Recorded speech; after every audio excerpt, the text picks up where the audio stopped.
예, 시간이 돼서 기도하고 시작하도록 하겠습니다. 제가 잠언 3장 17절, 18절 말씀을 읽고 기도하도록 하겠습니다. 그 길은 즐거운 길이요 그의 지름길은 다 평강이니라. 지혜는 그 얻은 자에게 생명나무라. 지혜를 가진 자는 복되도다. 거룩하신 하나님, 주님은 지혜의 근원이십니다. 주의 지혜는 순결하고 위대하며 또한 평강으로 가득합니다. 주께서 완전한 이해와 지혜로 온 땅을 다스리시고 만물을 주장하시니 주께서 정하시는 모든 길이 언제나 옳고 아름답습니다. 또한 주님은 믿음으로 구하는 자들에게 지혜를 후히 주시겠다고 약속하신 분이시며 그래서 주의 백성을 선하고 의로운 길로 인도하시니 주님을 우리가 찬양합니다.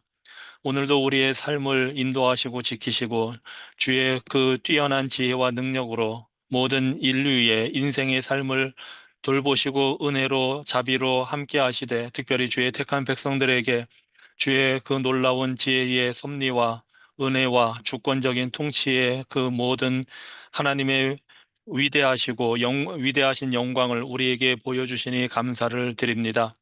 주님, 우리가 그 주님을 온전히 바라보고 믿고 의지함으로 말미암아 우리 자신들의 충동적인 생각보다 주님의 지혜를 더욱 사랑하는 사람들이 될 수 있도록 우리에게 자비를 베풀어 주시옵소서. 우리가 이 세상 살면서 판단이 흐려질 때에 순결하고 화평하며 관용하고 긍휼이 풍성한 하나님의 지혜를 기꺼이 받게 하여 주시옵소서. 그래서 우리가 인생 살면서 내리는 여러 가지 결정에 있어서 그리고 그 결정을 따라 인생길을 책임 있게 걸어갈 때에 우리의 발걸음이 흔들리지 않게 하여 주시옵소서. 우리의 죄악된 욕망, 세상적인 가치관, 마귀의 유혹을 따라가는 그런 어리석은 인생길이 아니라 주님을 영화롭게 하는 올바른 길로 날마다 우리를 인도하여 주시옵소서. 우리의 목자 되신 예수님, 주의 말씀의 인도와 보호를 따라 행하는 것이 참된 지식임을 알게 하여 주시고, 생명의 말씀에 순종하는 것이 우리를 유익하게 하는 지혜라는 것을 우리가 보게 하여 주시옵소서. 무엇보다 여호와 하나님을 경외하는 것이 지혜의 근본이라 하셨으니, 하나님의 인격과 속성과 행하심을 보고 두려워하고 경외하는 자들 될 수 있도록 우리를 인도하여 주시옵소서. 주님, 주께로부터 오는 지혜를 굳게 붙들게 하여 주셔서 우리의 가정과 교회와 일상의 삶 속에 의와 화평의 열매를 맺게 하여 주시옵소서. 성령 하나님, 날마다 말씀의 빛을 우리에게 비춰 주셔서 우리가 말씀으로 기도하고 경배하며 하나님의 선하심과 아름다움과 위대하심을 맛보아 알게 하여 주시옵소서. 성령님의 능력으로 우리를 그리스도께 가까이 갈 수 있도록 붙들어 주셔서 모든 지혜의 보화가 감추어진 그리스도 안에 날마다 거하게 하여 주시옵소서. 그래서 우리가 주님과 견고하게 연합되어서 이 세상을 담대하게 사는 그리스도의 백성들 될 수 있도록 그래서 우리의 삶으로 하나님의 지혜의 그 아름다움이 나타날 수 있도록 우리를 도와주시옵소서. 오늘도 주의 주시는 은혜와 말씀을 깨닫게 하시고 겸손하게 하셔서 그 말씀에 순종하게 하시는 하나님의 자비하심을 간구하오니 우리에게 은혜 베풀어 주시옵소서. 예수님 이름으로 기도합니다. 아멘. 오늘 계속해서 창세기 42장 우리가 보겠습니다. 창세기 42장은 이 요셉의 형들의 회개가 시작되는 장이기도 합니다. 44장까지 이 요셉의 그 하나님께서 요셉을 인도하셔서 요셉을 통해서 형들이 죄를 깨닫고 회개하는 그 변화되는 역사가 나타나는 그 장의 시작이 이제 42장입니다. 그래서 사실은 37장부터는 50장까지 요셉이 주된 주인공이지만 특별히 이 42장에서 44장에서는 어쩌면 이 요셉의 형들에게 초점을 맞추고 하나님께서 요셉의 형들을 변화시키는 그것이 중심 주제가 된다고도 할 수가 있습니다.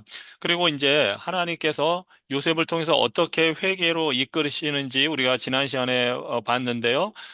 무엇보다 이제 하나님께서 기근이라는 환경의 변화를 통해서 고난을 통해서 어려움을 통해서 이 요셉의 형들이 회개의 길로 나아갈 수 있도록 양심을 깨우치는 일을 하신다는 것을 우리가 먼저 보았습니다. 즉, 주변에 있는 환경, 그 환경 가운데 있는 어려움이 회개로 이끄는 하나님께서 주시는 방법이라는 것을 봅니다. 그래서 기근이 들었을 때에 애굽에 가야만 양식을 살 수가 있었다는 그 사실로 인해서 이제 이 요셉의 형들은 애굽이라는 그 장소를 통해서 양심에 이제 그동안 20년 이상 감춰두었던 죄의 문제가 요셉을 버리고 팔아넘겼던 그 죄의 문제, 야곱에게 차마 말할 수 없었던 문제, 열 형들이 자신들만 알고 있었던 이 죄의 문제가 조금씩 드러나는 것을 볼 수가 있습니다. 그리고 이제, 애굽에 가서 총리를 만나서 총리로부터 정탐꾼이라는 오해를 받으면서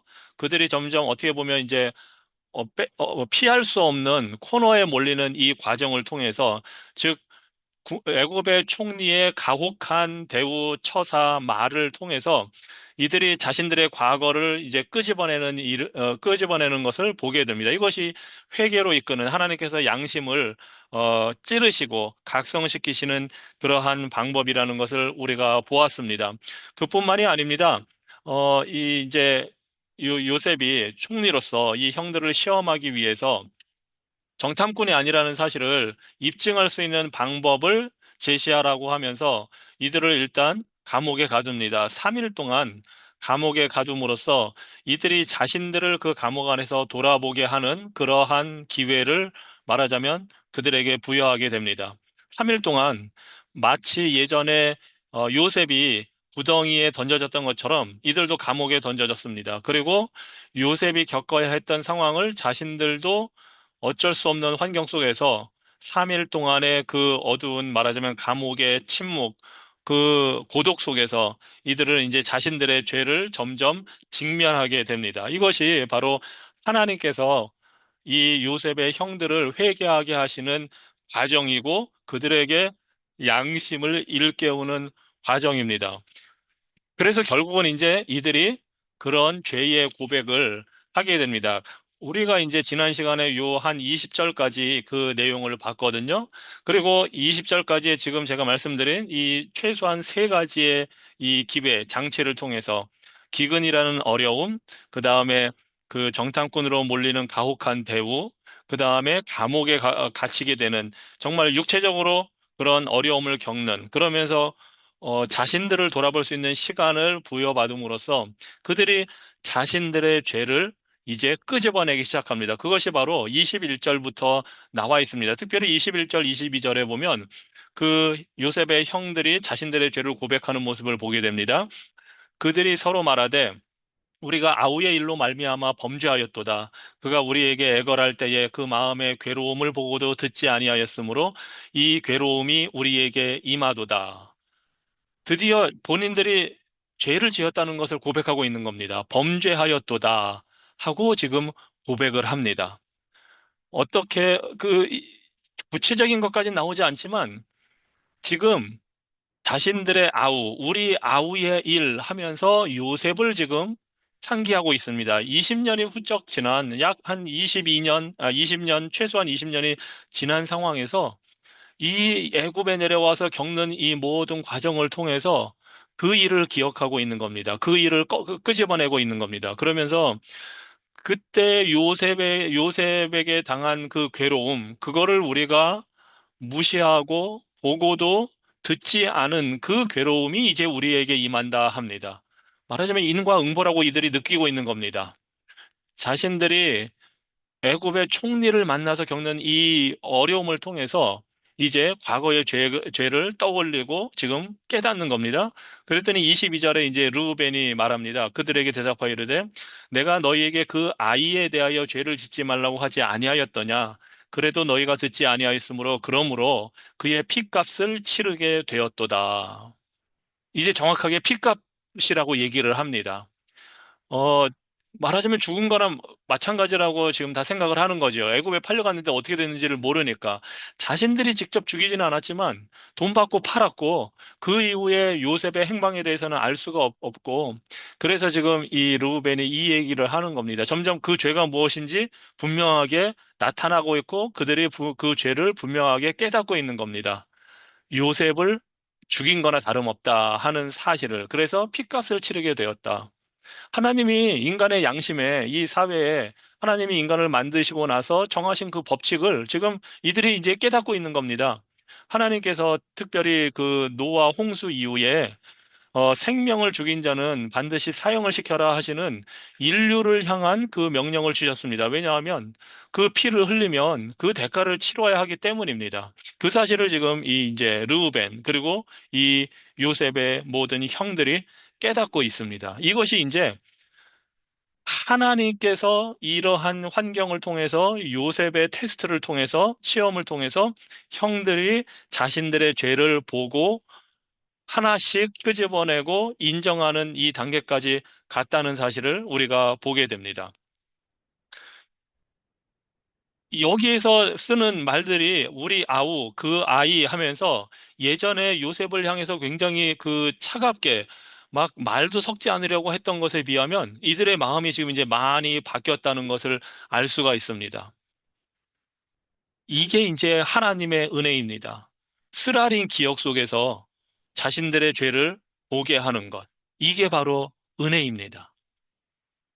기근이 닥치고 어려움이 닥친 것, 은혜라고 보기가 힘들지요, 사실은. 그리고 억울하게 정말 자신들의 의지와 자신들의 상황과 상관없이 어, 권력자에게 지금 일방적으로 오해를 받고 정탐꾼으로 스파이로 몰리고 감옥에 가는 이 상황이 전혀 달가운 상황이 전혀 아닙니다. 그런데 바로 이 모든 과정이 하나님께서 회개하게 하시는 그러한 기회를 주시는 은혜라는 사실을 당시의 형들은 몰랐을 겁니다. 우리들도 그런 일을 겪을 때는 이걸 은혜로 받아들이기가 쉽지 않습니다. 살면서 어려운 일을 겪을 때에 그게 하나님께서 나의 죄를 깨닫게 하는 기회라고 우리가 쉽게 생각하지는 못합니다. 아마 나중에 지나서 알 수는 있을지 모르지만 그 모든 어려움, 고난, 뭐 힘든 일, 고독을 겪고 왜 나에게 이런 일이 생길까 할 때에 물론 모든 게 죄 때문에 일어나는 일은 아니지만 하나님은 필요하다면 우리의 죄를 깨닫게 하기 위해서 어려운 일을 허락하십니다. 고난도 허락하십니다. 혼자 남들이 도무지 이해할 수 없는 혼자만의 외로운 시간을 겪게도 하십니다. 그 모든 과정을 통해서 가혹한 대우를 받는 그러한 일들을 통해서도 하나님은 우리를 회개하게 하셔서 우리를 정화시키시고 거룩하게 만들어 가시기 위해서 은혜로 그런 일을 하십니다. 지금 이 형들은 그 일을 겪고 있는 겁니다. 아마 요셉은 물론 그 모든 거를 생각하고 있었겠지만 그 형들 입장에서는 전혀 예상치 못한 일을 당하면서 이제 회개의 길을 가게 되는데 이것이 바로 죄인들이 하나님께 돌이키게 되는 그 과정이기도 합니다. 어느 죄인도 자발적으로 스스로 죄를 고백하지는 않습니다. 어, 대부분은 죄를 감추려고 하지요. 그게 아담과 하와 때부터 일어난 일이니까. 이 요셉의 형들도 20년 이상이나 그 죄를 지금 감추고 있습니다. 우리도 회개하는 것이 쉽지 않습니다. 그게 죄라는 걸 깨닫는 것도 쉽지 않고, 내가 한 어떤 일이. 그 다음에 그걸 깨닫는다 하더라도, 그거를 드러내놓고 고백하는 것도 쉽지 않습니다. 지금 아마 요셉의 형들은 깨닫는 과정을 겪고 있는 겁니다. 그리고 지금 자기네끼리, 이게 뭔가 잘못했다, 우리가 범죄했다 하고 이야기를 하고 있습니다. 하지만 아직 아버지 야곱에게도 그 사실을 말한 적이 없고, 물론 총리가 요셉이라는 것을 모르고 지금 이걸 다 얘기하고 있는 거지만, 정작 요셉을 만났다고 해도 그 이야기를 아직 할 준비가 안 돼 있는 사람들입니다. 이제 겨우 죄를 깨닫기 시작한 겁니다. 죄를 깨닫고 인정하는 것까지도 시간이 지금 걸릴 겁니다.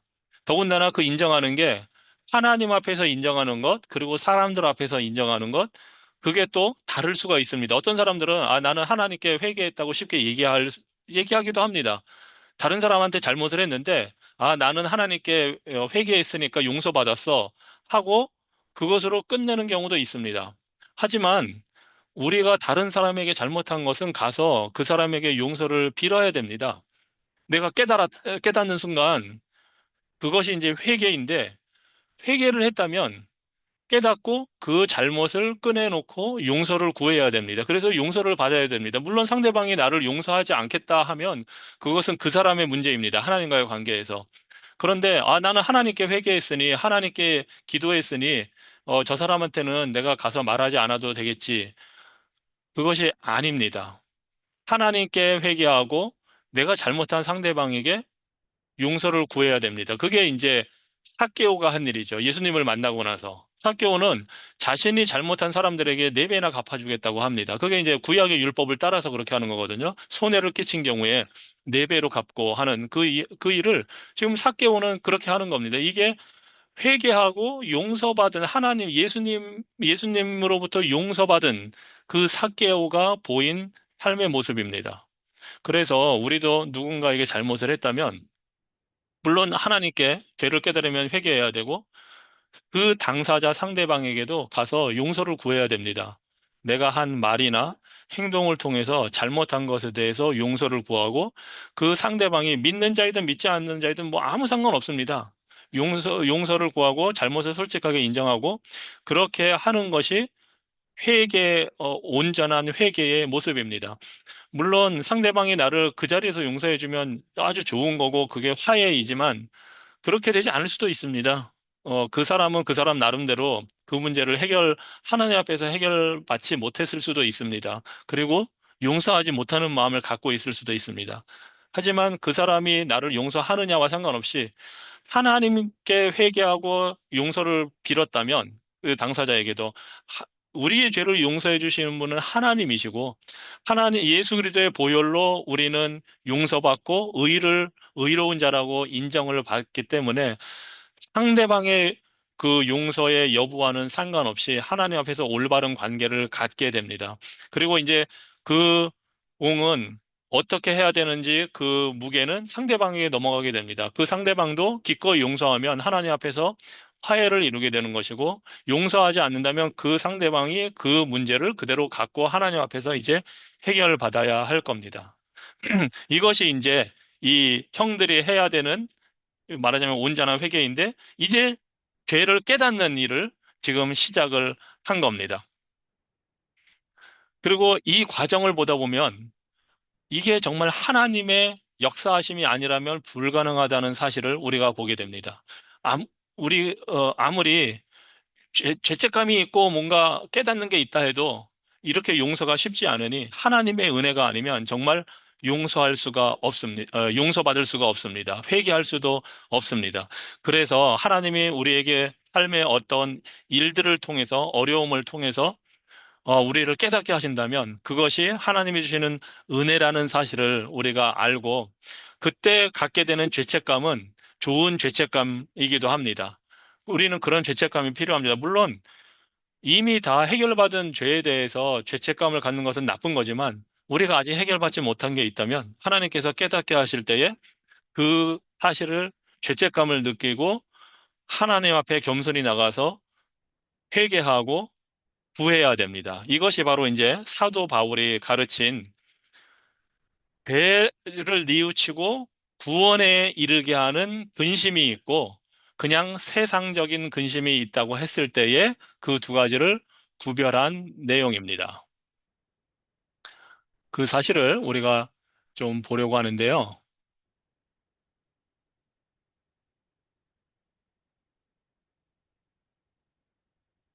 예.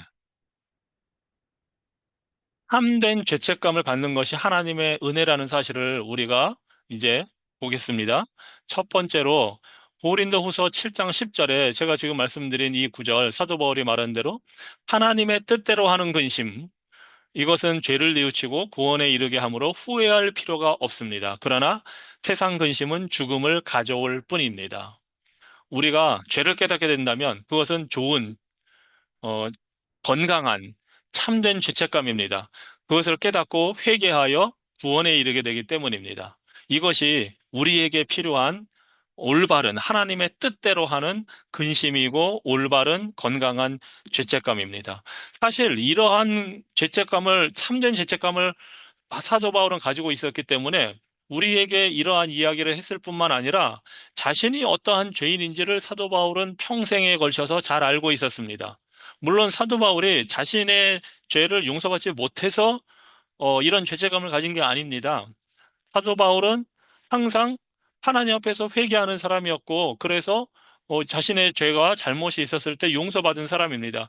하지만 이런 건강한 죄책감이 있기 때문에 자신의 존재가 하나님 앞에서 어떤지를 바로 압니다. 그리고 오히려 이 사도 바울의 죄에 대한 이해와 인식은 더 깊어집니다. 첫 번째로 사도 바울의 인생에 있어서 이 자신의 죄에 대한 인식을 크게 세 가지로 볼 수 있는데 말하면 초기, 중기, 후기 이렇게 볼 수 있는데 첫 번째 바울의 죄 인식은 고린도전서 15장 9절에 나옵니다. 말하자면 1차, 2차 선교 여행 다 하고 3차 선교 여행하면서 이 에베소에서 이제 고린도 교회 이 편지를 쓰면서 이렇게 고백을 합니다. 나는 사도 중에 가장 작은 자라. 나는 하나님의 교회를 박해하였으므로 사도라 칭함받기를 감당하지 못할 자니라. 자신이 과거에 교회를 어떻게 핍박했는지를 지금 알고 있는 겁니다. 이 문제를 하나님 앞에 용서받지 못해서 이렇게 이야기하는 것이 아니라 물론 회개하고 용서를 받았지만 자신의 죄, 자신의 잘못이 어떠했는지를 알기 때문에 나는 사도로 칭함받기조차 나는 사도 될 자격이 없는 자다 하는 그러한 인식을 갖고 있었습니다.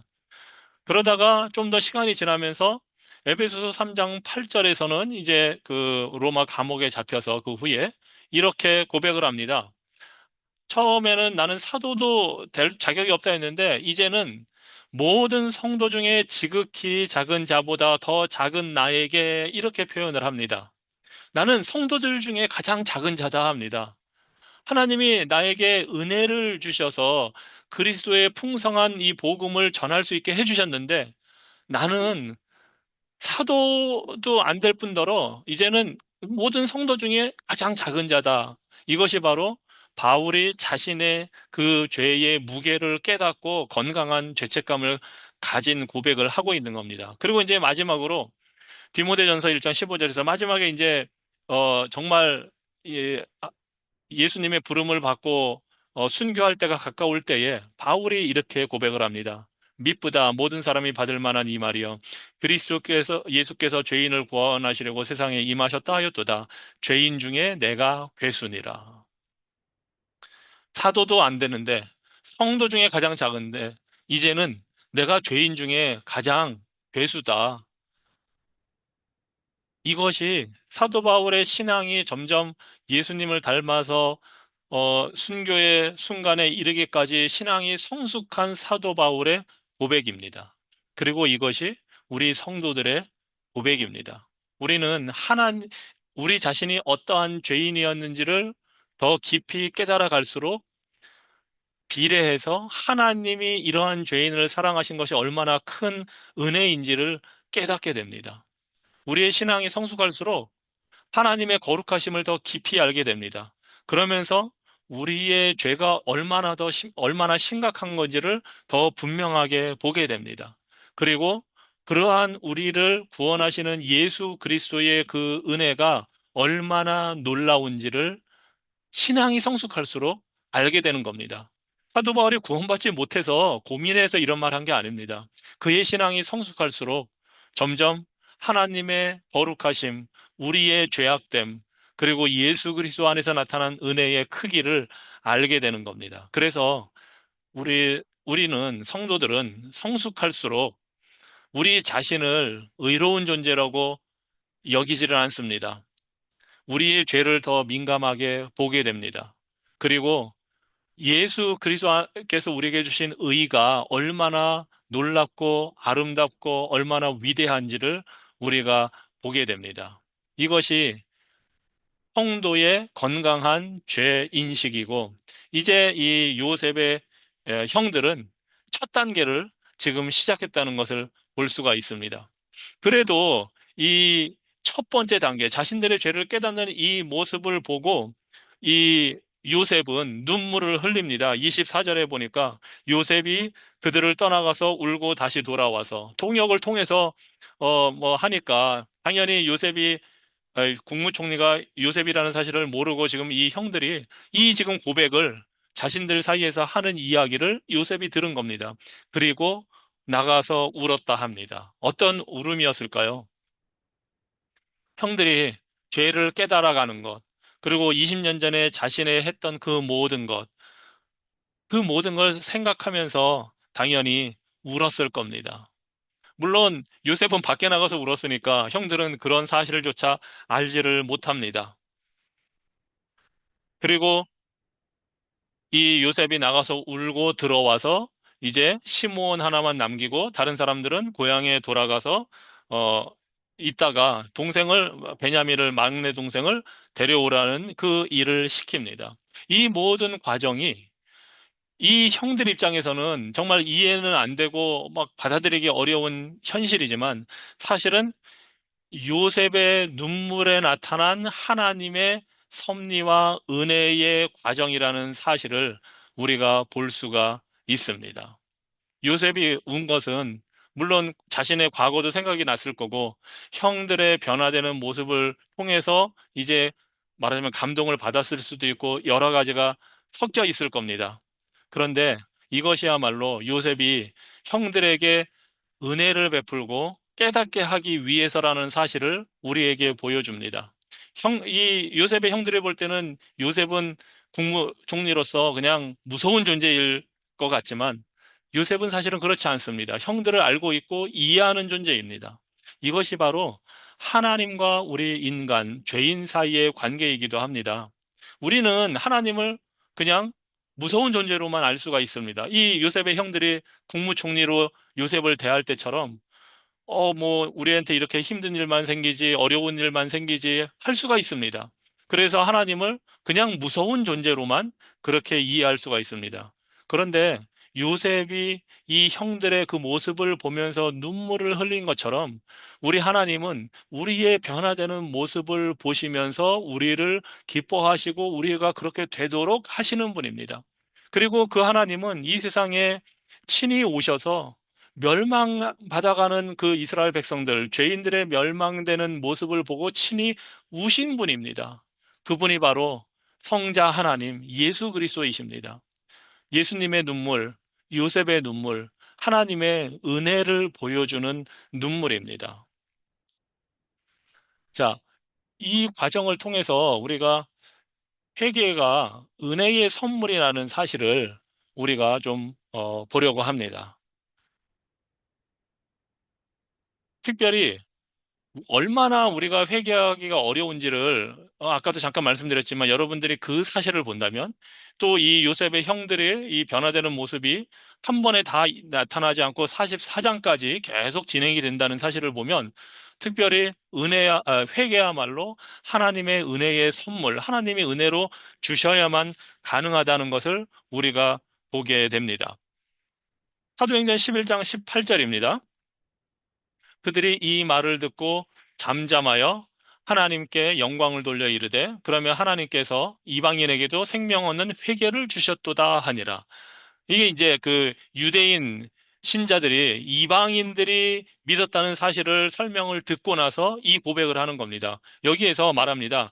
하나님께서 이방인에게도 유대인뿐만 아니라 이방인에게도 회개를 주셨다. 우리가 회개합니다. 우리가 회개해야 됩니다. 그런데 그 회개가 하나님이 은혜로 주신 선물이라는 사실을 지금 이렇게 말하는 겁니다. 그래서 디모데후서 2장 25절에서 사도 바울도 이렇게 말합니다. 거역하는 자를 온유함으로 훈계할지니 혹 하나님이 그들에게 회개함을 주사 진리를 알게 하실까 한다 합니다. 하나님이 회개하도록 해주신다는 겁니다. 이제 이 사도 바울은 디모데에게 그 목회자로서 어떻게 해야 될지를 가르쳐 주는 과정이라 거역하는 자, 죄를 짓는 자, 범죄하는 자를 온유하게 훈계하라고 합니다. 어, 우리는 부모가 자녀가 잘못할 때 훈계해야 되는 것처럼 교회 안에서도 훈계를 하는 겁니다. 목회자를 통해서, 장로를 통해서 또는 성도 사이에 서로 말씀을 통해서 훈계하고 권면하고 가르쳐야 됩니다. 하지만 온유하게 하라고 합니다. 내 의를 드러내기 위해서 하는 것도 아니고 상대방을 그냥 그 회개의 대상으로만 대해서도 아니고 온유하게, 친절하게, 사랑으로 하라고 합니다. 그러면 하나님께서 그 듣는 자에게 회개할 기회를 주신다고 합니다. 또 이 회개가 은혜의 선물이라는 사실을 예수님의 말씀을 통해서도 우리는 볼 수가 있습니다. 요한복음 6장 44절에 나를 보내신 아버지께서 이끌지 아니하시면 아무도 내게 올 수 없다 하셨습니다. 이것은 뭐 구원 전체를 말씀하시는 겁니다. 죄인을 하나님께서 아버지께서 이끌어 오셔야 예수님께로 이끌고 오셔야만 한다는 겁니다. 즉, 그 과정에 회개도 포함이 되어 있는 겁니다. 또 사도행전 5장 31절도 보면 하나님은 이스라엘이 회개하고 죄 사함을 받도록 하시려고 예수님을 자기 오른편에 높이셔서 왕과 구주가 되게 하셨습니다. 합니다. 하나님이 예수님을 보내신 것은 예수님을 통해서 예수님이 이 땅에 오셔서 대속 사역을 이루시고 죽었다가 부활하셔서 승천하게 하심으로써 그 예수 그리스도를 통해서 죄인들이 이스라엘 백성들 죄인들이 회개하게 하시려고 즉 아버지께서 이끌어 오시고 예수님이 그 사역을 통해서 회개하게 하시기 때문에 우리들이 죄를 고백하게 되고 회개하게 되는 겁니다. 그리고 이것은 신약에 있는 성도들에게만 해당되는 것이 아닙니다. 구약에도 동일하게 적용되는 일입니다. 구약의 지금 요셉의 형들도 하나님의 이 회개의 은혜의 선물을 받아서 하나님 아버지께서 이끌고 계시기 때문에 예수 그리스도께서 요셉 당시로부터 약 2000년 후에 오셔서 이루신 대속 사역 때문에 이 요셉의 형들도 회개를 하고 있는 겁니다. 그래서 회개는 하나님이 주신 은혜의 선물입니다. 그리고 그것이 어떻게 일어나는지를 예수결서 36장에서 또 이렇게 말씀해 주십니다. 26절, 27절로 또 새 영을 너희 속에 두고 새 마음을 너희에게 주되 너희 육신에서 굳은 마음을 제거하고 부드러운 마음을 줄 것이며 또 내 영을 너희 속에 두어 너희로 내 율례를 행하게 하리니 너희가 내 규례를 지켜 행할지라. 하나님께서 지금 요셉의 형들의 굳은 마음을 제거하고 계시는 겁니다. 그 방법이 흉년이기도 하고, 감옥에 갇히는 것이기도 하고, 부당한 대우, 처사, 그런 것을 통해서도 하나님이 지금 이 요셉의 형들의 굳은 마음을 없애고 있는 겁니다. 그러면서 점점 새 마음을 그들에게 주고 계시는 겁니다. 이것이 인류 역사에 하나님께서 택한 자들, 하나님의 백성들 안에 일으키시는 변화입니다. 이 사실을 예레미야는 이렇게 표현을 하고 있습니다. 예레미야 31장 18절 이하에서 주는 나의 하나님 여호와이십니다. 나를 회복시키소서. 그러면 내가 돌아가겠습니다. 나는 주를 떠난 후에 곧 뉘우쳤고 깨달은 후에는 가슴을 치며 슬퍼했습니다. 나는 젊었을 때 지은 죄로 창피해서 견딜 수 없었습니다. 이 고백이 지금 요셉의 형들의 고백이기도 한 겁니다. 이 과정이 요셉의 형들에서 지금 시작이 된 겁니다. 사실 이 부분은 정말 이 요셉의 형들이 죄를 깨달아가는 이 부분은 이 창세기 38장에서 유다가 자신의 죄를 깨달아가는 것과 어떻게 보면 비슷합니다. 죄를 깨닫는 것. 이것이 회개의 첫 단계입니다.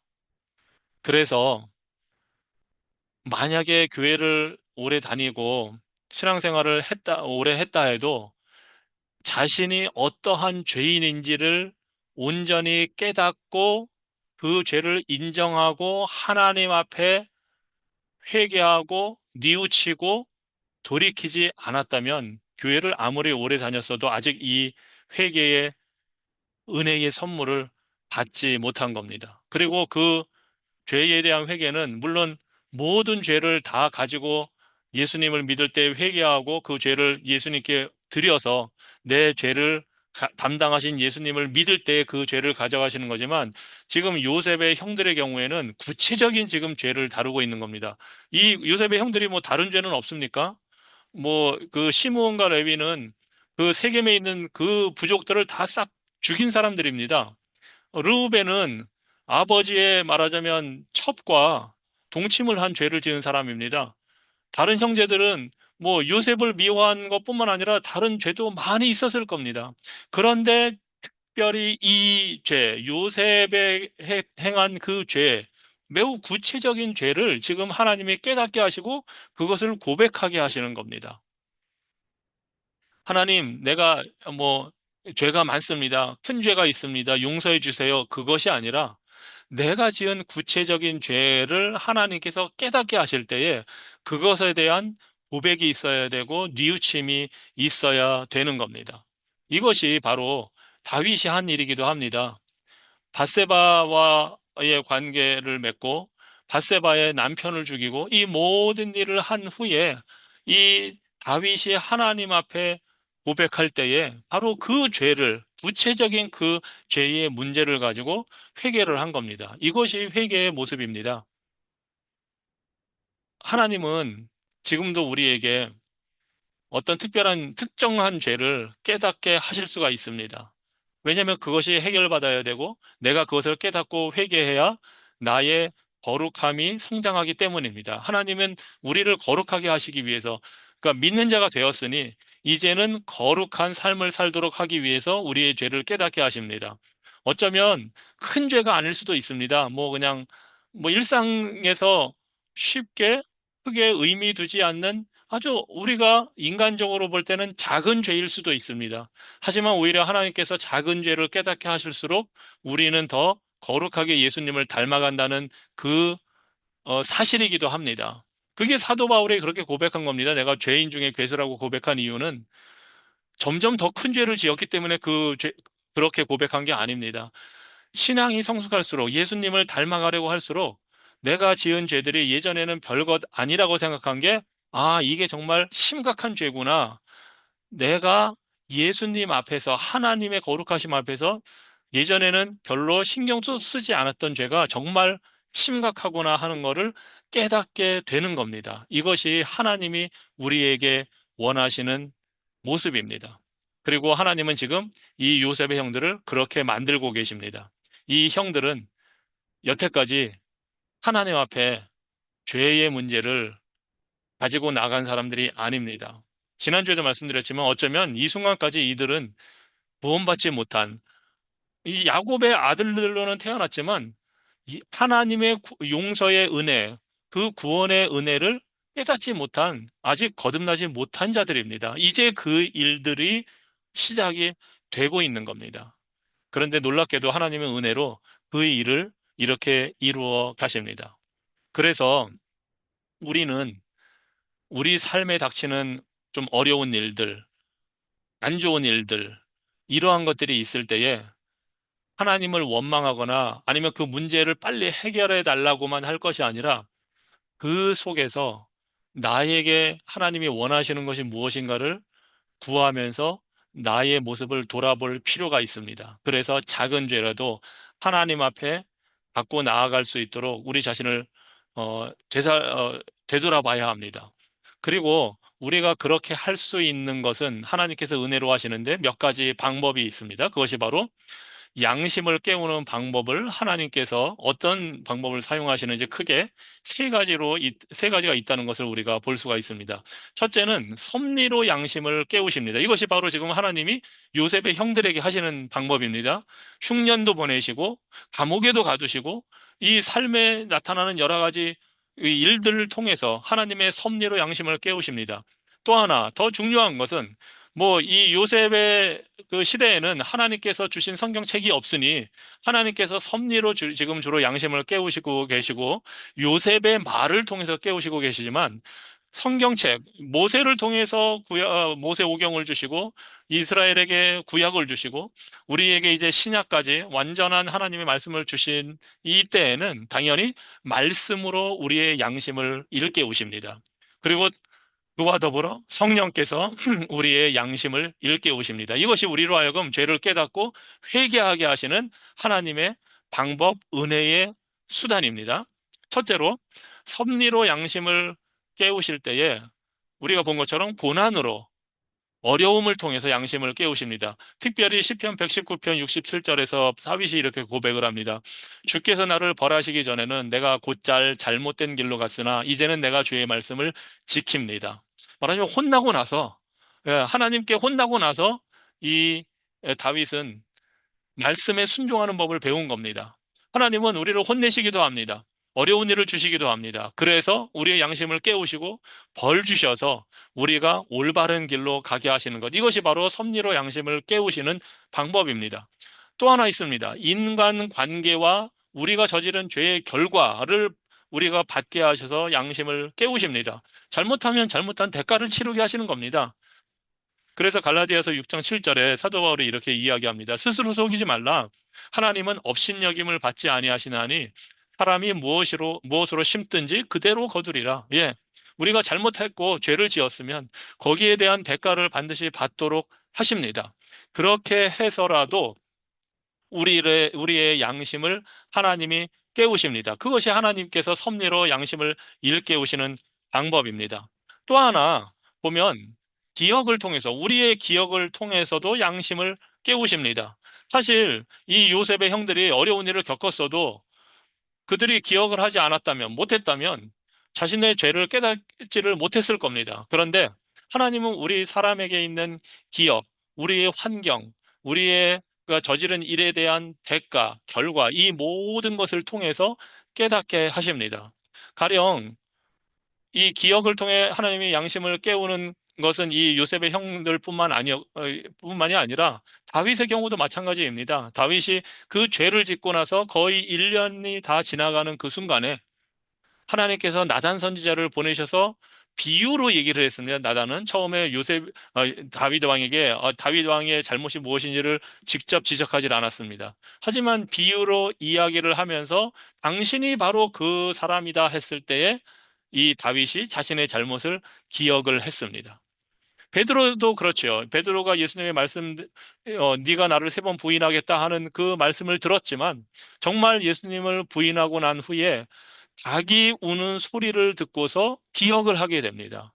기억도 하나님이 주신 우리의 양심을 일깨우고 우리 죄를 기억하게 하는 그러한 수단입니다. 가룟 유다 역시 자신이 뭘 잘못했는지를 깨닫습니다. 기억합니다. 그래서 이 세 가지, 이 우리에게 닥치는 어려움, 우리가 저지른 잘못에 대한 대가, 우리 사람에게 있는 기억을 통해서 하나님이 섭리로 양심을 깨우십니다. 자, 두 번째로는 무엇보다 말씀으로 이제 우리의 양심을 깨우십니다. 그리고 그 말씀에는 능력이 있기 때문입니다. 히브리서 4장 12절. 하나님의 말씀은 살아있고 활동력이 있어서 양쪽에 날이 선 그 어떤 칼보다도 더 날카롭습니다. 그래서 혼과 영과 관절과 골수를 쪼개고 사람의 마음속에 품은 생각과 뜻을 알아냅니다.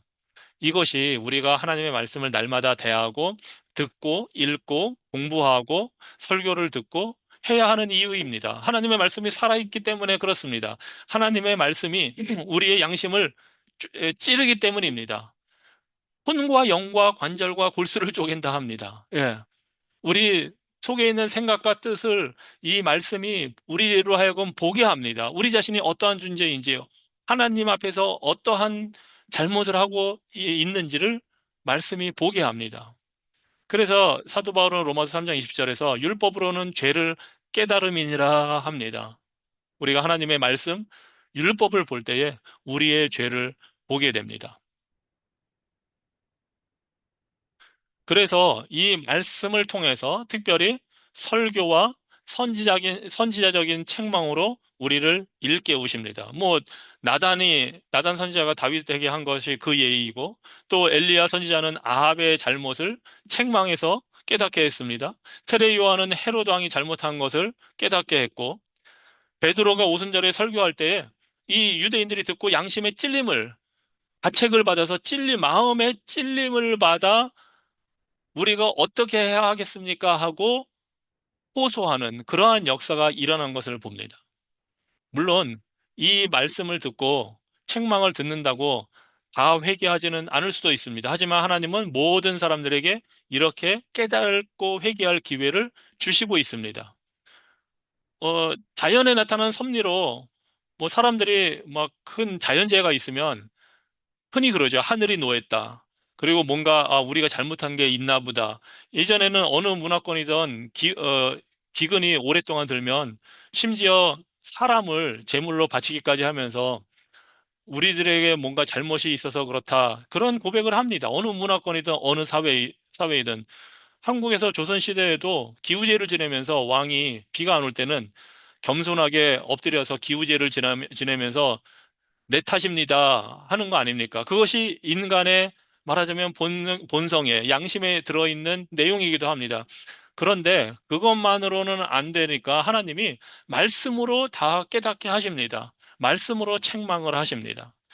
더군다나 하나님은 율법을 통해서 책망을 하실 뿐만 아니라 복음 자체로도 양심을 일깨우십니다. 우리는 흔히 생각할 때 율법이 법을 통해서 우리의 잘못을 깨닫게 하고 양심을 일깨운다고 생각을 합니다. 물론 그렇습니다. 율법이 하나님의 기준을 보여주고 우리의 죄를 폭로하고 우리를 정죄합니다. 그것이 율법이 하는 기능입니다. 그런데 양심도 우리의 죄를 보게 하고 복음도 우리의 죄를 보게 하고 양심을 일깨웁니다. 그런데 이 복음은 율법이 하는 것보다 더 깊이 들어갑니다. 율법은 우리에게 너는 죄인이다 이 말을 하지만 복음은 단순히 너는 죄인이다라고만 하는 게 아니라 그런 너 같은 죄인을 위해서 하나님의 아들이 너를 위해 십자가에서 죽으셨다 말합니다. 이것이 복음입니다. 율법은 죄인임을 보여주기만 하지만 복음은 그러한 죄인을 위해서 하나님이 어떠한 일을 하셨는지, 예수님이 어떠한 일을 하셨는지, 특별히 십자가에서 죽기까지 하셨다 하는 사실을 보여주는 것이 복음입니다. 그 복음을 대할 때에, 복음을 들을 때에 내 죄가 얼마나 심각한지를 보게 됩니다. 물론 율법을 통해서도, 이런 죄를 지으면 하나님께서 벌 주시는구나 하고 알지만, 복음은 이런 죄를 지어서 네가 받아야 할 그 벌을, 특별히 죄의 심판을, 죽음이라는 그 형벌을 예수 그리스도께서 받으셨다 하는 것을 보여주셔서 우리의 죄가 얼마나 무거운지를 보게 하십니다. 예수님의 십자가 보혈은 우리의 죄의 심각성을 보여주는 거울이기도 합니다. 그래서 이 복음을 올바로 듣고 대한 사람은 자신이 어떠한 큰 죄인인지를 보게 됩니다. 그것이 사도 바울이 고백한 내용입니다. 예수님의 십자가의 의미를 깨달아 갈수록 고린도전서 2장 2절에서 사도 바울은 나는 오직 예수 그리스도만 그것도 십자가에 죽으신 예수 그리스도만 알기를 원한다 한 그대로 예수 그리스도의 복음을 알수록 자신이 어떠한 큰 죄인 중에 괴수구나 하는 사실을 알게 되는 겁니다. 왜냐하면 우리와 같은 죄인을 위해 죽으신 예수 그리스도, 하나님과 원수된 자를 위해 흘리신 예수 그리스도의 피, 그러한 하나님과 원수되기까지 한 그런 죄인들을 오래 참으시는 하나님의 사랑, 이것이 바로 복음에 나와 있는 내용이기 때문입니다. 그리고 사실 이 하나님의 은혜의 복음, 하나님의 자비하심을 통해서 회개하는 사람들이 성경에는 나옵니다. 대표적으로 베드로가 그 중에 한 명입니다. 누가복음 5장에 보면 예수님께서 사람들을 가르치실 때 베드로의 배를 빌려서 가르치신 후에 밤새도록 물고기 한 마리 잡지 못한 그 베드로에게 나가서 물고기를 잡게 하십니다. 그 사실을 경험하고 나서 베드로가 한 고백이 이겁니다. 주님, 나를 떠나소서. 나는 죄인입니다. 놀랍지 않습니까? 물론 예수님의 가르치는 이야기를 들었을 수도 있습니다. 하지만 베드로의 이 나는 죄인입니다 하는 고백은 예수님께서 보여주신 그 은혜, 그 능력 앞에서 나오게 된 겁니다. 누가복음 15장에 나오는 탕자도 마찬가지입니다.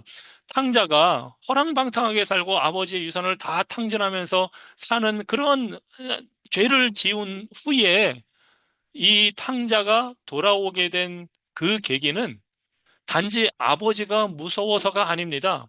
아버지의 집에서 자신이 누리던 그 풍성함, 아버지의 은혜와 보호 밑에서 누렸던 그 복을 깨닫고 돌아가게 된 겁니다.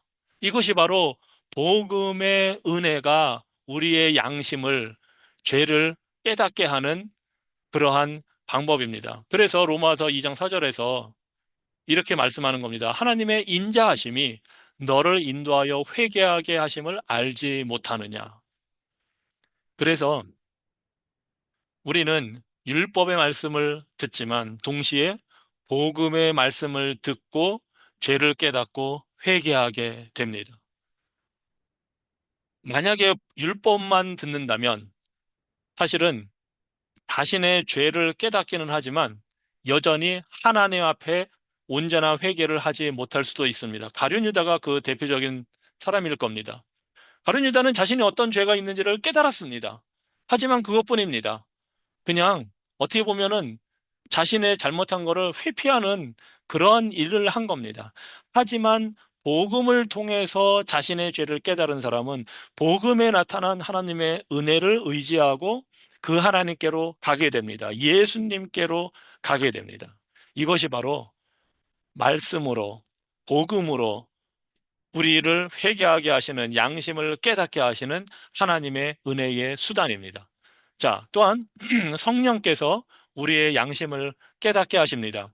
요한복음 16장 8절에 보면 예수님께서 이렇게 말씀하셨습니다. 그가 와서, 여기서 그는 보혜사 성령님을 말합니다. 성령께서 오셔서 죄에 대하여, 의에 대하여, 심판에 대하여 세상을 책망하시리라. 죄를 깨닫게 하시는 일을 성령님께서 하십니다. 양심은 모든 인간에게 주어져 있는 겁니다. 그래서 타락한 이후에도 양심은 있습니다. 하지만 그 양심조차 타락한 본성, 그것이 이제 원죄라고 하는 건데요. 아담의, 아담의 그 죄로 인해서 생긴 그 원죄로부터 우리의 모든 인간의 본성이 타락해 있기 때문에 이 양심마저 지금 그 죄성에 의해서 왜곡되어 있습니다. 그래서 사람들은 죄를 합리화하는 겁니다. 심지어 양심에 화인 맞았다는 말이 있지 않습니까? 양심을 정직하게 따른다면 잘못을 알고 죄라는 사실을 알게 될 텐데 그것을 가리는 겁니다. 그리고 그러한 일이 사실 우리 주변에 많이 일어나고 있지 않습니까? 사회 현상을 봐도 그렇고 정치 현실을 봐도 그렇고 모든 부분에 있어서 보면 아니 저 사람이 어떻게 저렇게 할 수가 있지? 너무나 방송이나 미디어에 나와서도 뻔뻔하게 자신이 한 일에 대해서 전혀 잘못한 게 없다는 듯이 아니면 완전히 남 탓을 하고 사회 탓을 하고 나는 잘못한 게 없는 피해자라는 식의 대응을 합니다. 왜냐하면 그 양심이 정말 화인을 맞은 겁니다. 타락한 죄성으로 인해서 삐뚤어진 겁니다. 그러니 아무리 양심이 있다 해도 요셉의 형들처럼 20년 동안 자신들의 죄를 드러내지 않고 고백하지도 않고 그대로 감추고 살아가는 겁니다. 참 쉽지 않은 일일 겁니다. 그런 죄를 감추고 산다는 게. 그런데도 무너진 양심, 화인 맞은 양심은 그렇게 합니다. 그래서 성령님의 역사가 아니면 하나님께서 이 성령 하나님께서 역사하지 않으면 정말 깨닫고 회개하지 않습니다. 그래서 성령님이 죄에 대하여, 의에 대하여, 심판에 대하여 책망하심으로 특별히 택한 자들에게는 회개하는 은혜를 주시는 겁니다. 그리고 이사야서 6장에 보면 그러한 하나님의 이 역사가 이 이사야 선지자의 모습을 통해서 잘 드러나 있습니다. 특별히 이 이사야 6장은 거룩하신 하나님을 만났을 때 인간이 보이는 반응입니다. 아마 이것은 모든 인간이 이렇게 될 겁니다. 왜냐하면 거룩하신 하나님 앞에서 천사들도 거룩, 거룩, 거룩 외칠 수밖에 없는 그 거룩하신 하나님 앞에 섰을 때에 이사야는 나는 부정한, 입술이 부정한, 즉, 입술은 우리의 마음을 나타내는 통로거든요. 밖으로 드러난 거 이전에 마음, 우리의 영혼, 우리의 양심, 그 모든 게 얼마나 타락해 있고 부정한 존재인지를 이사야가 그대로 고백을 하는 겁니다. 성령님은, 말씀은 하나님이 어떠한 분이신지를 우리에게 보여주고, 율법도 하나님의 거룩하심, 복음도 하나님의 거룩하심을 보여줌으로써 우리의 양심을 일깨웁니다. 그리고 우리로 하여금 하나님 앞에 겸손히 서서 회개하도록 합니다. 사실 우리의 죄는 단순한 나쁜 행동이 아닙니다. 다른 사람에게 좀 잘못한 것, 그 정도로 끝나는 게 아닙니다.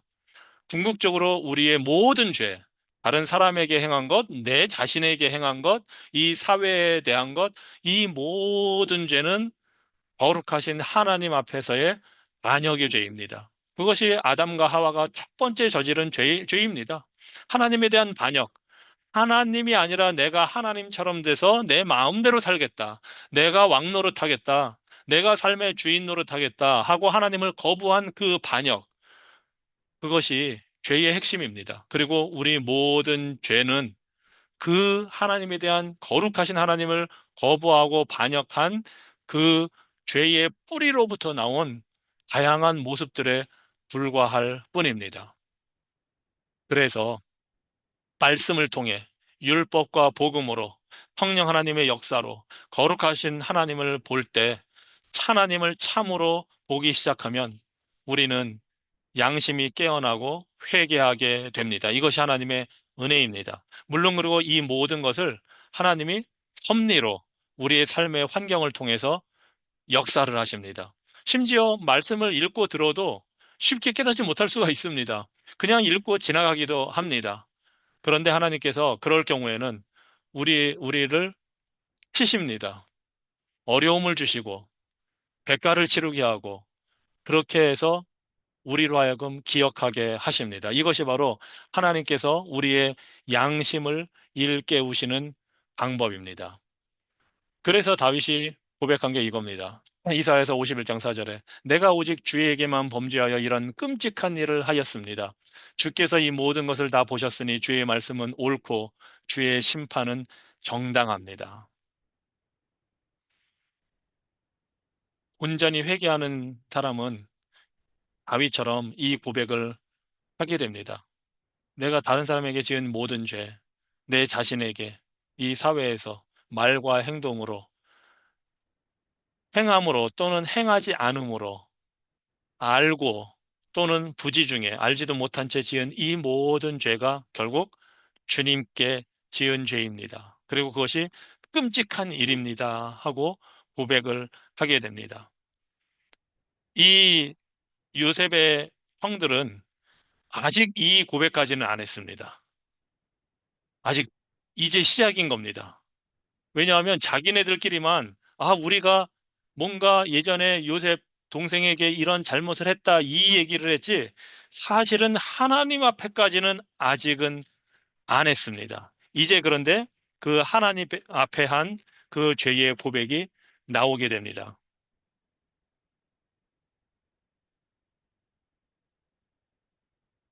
그 부분은 우리가 이제 다음 주에 이 형들의 하나님 앞에서의 죄의 고백의 모습이 어떤지를 보도록 하겠습니다. 오늘은 여기까지 하고 마치도록 하겠습니다. 기도하겠습니다.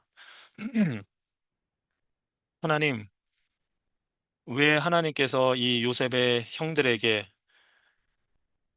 회개의 기회를 주시는지, 이 순간에 이러한 환경을 통해서 주시는지 우리가 봅니다.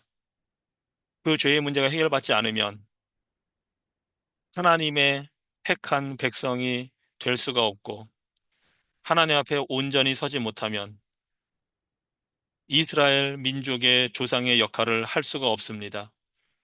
인간으로서는 불가능한 일을 지금 하나님이 하고 계십니다. 요셉을 통해서, 그들의 환경을 통해서 하나님이 회개의 기회를 주고 계십니다. 은혜의 선물을 지금 그들에게 주고 계심을 우리가 봅니다. 그들도, 그들이 그랬던 것처럼 우리도 하나님께서 주신 은혜의 선물이 아니었으면 회개하지 못하는 자들이었고 소망이 없는 자들이었습니다. 하지만 예수 그리스도를 통해 율법을 통해 복음을 통해 하나님의 구원의 은혜를 보게 하시고 거룩하신 하나님 앞에서 우리가 어떤 존재인지를 보게 하시니 그래서 예수님을 믿음으로 죄 용서받고 예수 그리스도의 의를 부여받아서 하나님 앞에 설 수 있는 자들 되게 하여 주시니 감사합니다. 우리가 어떻게 변화받았는지를 기억하게 하여 주시고, 우리가 살면서 사도 바울의 고백처럼 하나님 앞에서 우리가 어떠한 존재인지를 바로 깨달을 수 있는 참된 죄책감과 건강한 죄책감을 가지고 겸손히 주님 앞에 서게 하여 주시옵소서. 예수 그리스도 이름으로 기도합니다. 아멘. 감사합니다, 목사님. 예, 감사합니다.